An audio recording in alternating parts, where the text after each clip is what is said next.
So it's time for an oil change, but I couldn't find the right size socket to take the drain plug out. So that's what I came up with. The oil drains out pretty fast when you have a hole that big in the bottom of your oil pan. That should fix it. So my R32 used to have a big aluminum skid plate that would replace the whole belly pan and prevent stuff like this from happening. You would just scrape on the skid plate and it would connect to all these fasteners here. This car never even had a plastic belly pan when I got it, but that probably wouldn't have made a difference. So you have all the Allen head bolts going around the oil pan. You have a couple brackets to take off, and then you have these bolts, 1, 2, and then there's one more on the other side. We'll start by taking the air pump bracket off. So at first I was going to leave that third bolt in the air pump bracket at the top, but I had a feeling that there was a hidden Allen bolt behind it. So when that's right there, you can't see that one.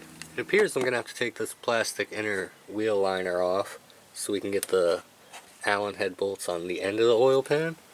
So this heat shield on the back is going to be a 13mm. You can probably just leave it sitting here over the axle. Alright, so I'm under here looking at things, and if you look around this pulley here, oh no.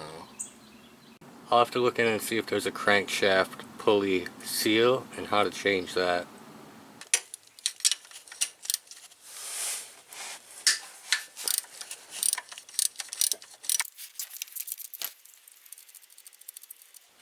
So we took this bolt out, we took this bolt out, and now the other one goes the opposite way on the back of the oil pan. This oil pan was pretty cheap. I don't know, it's got to be the most... Oh, come on! Broken in the box. So let me look under the car and see if that actually makes a difference having this on there. So with the bolt in, it doesn't touch that. So the made in China.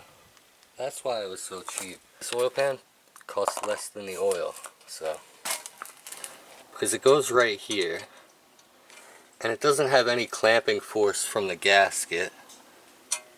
But that little ear is not going to make a difference.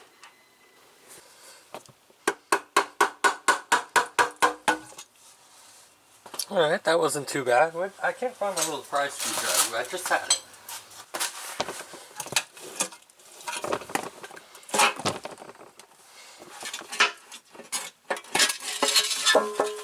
So I crawled under the Jetta now that I have the oil pan off, because we're going to have to take all this silicone off, clean all this out of the holes.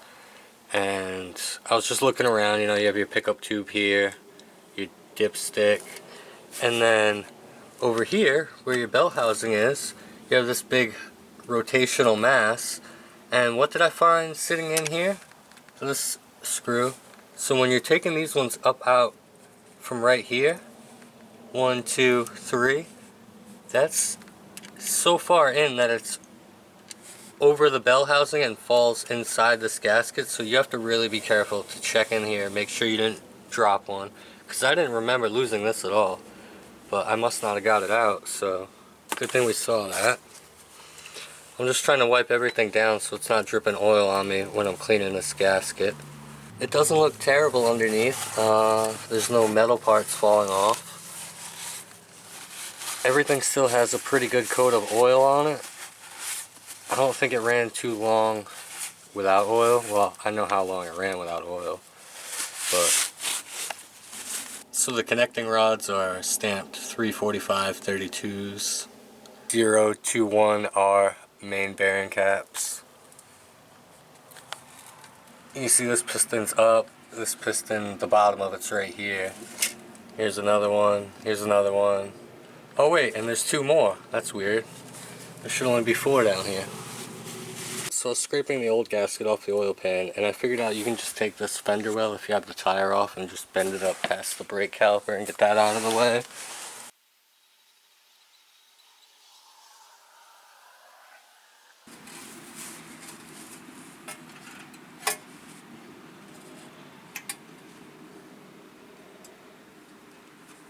So I only put a couple of the Allen bolts in, and I didn't have any problem getting my bell housing bolts lined up. So I have all my Allen bolts started, and then I got the bell housing bolts tight, So I made sure it was pulled all the way down this way tight on this gasket before I started tightening up all these Allen screws. So we still have to put this bracket on and the one in the back, but I think I'm going to have time to change this oil filter before it gets dark. I don't know if there's going to be any oil in the filter or not. Oh, still oil in the filter. Not a ton, but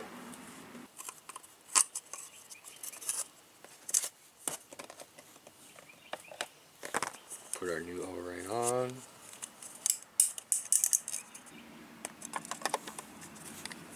Alright, so I got a new oil filter in. I got the bracket on the back for the CV axle, the heat shield.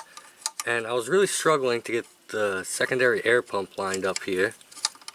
You see it's lined up with that hole now, that one way off. And that bolt, I believe, is started. I'm going to double check in a second.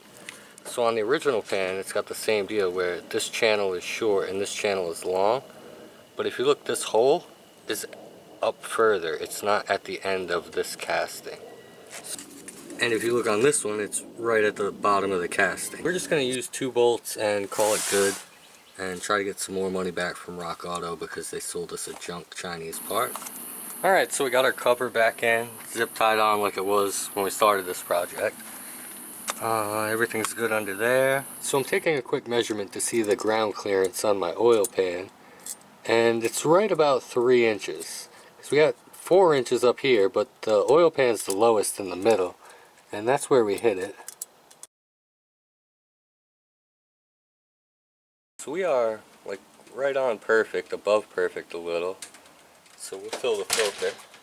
So do you guys want to hear it knocking and banging from inside the car or outside the car? So that's about 4,000 miles. I guess that's fine for an oil change.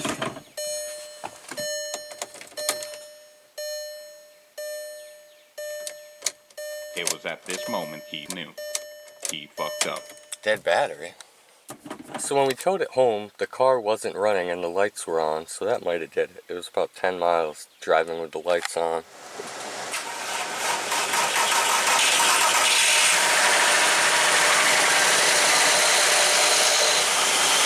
A little bit of a noise at first, but it's running okay.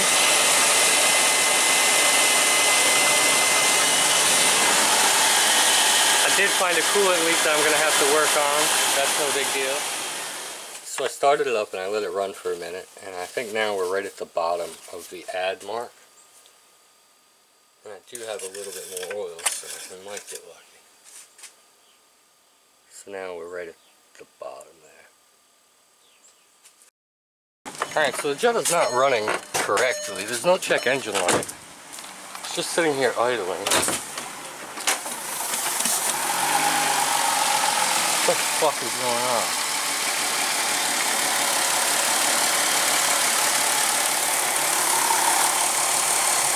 Second gear seems to be okay.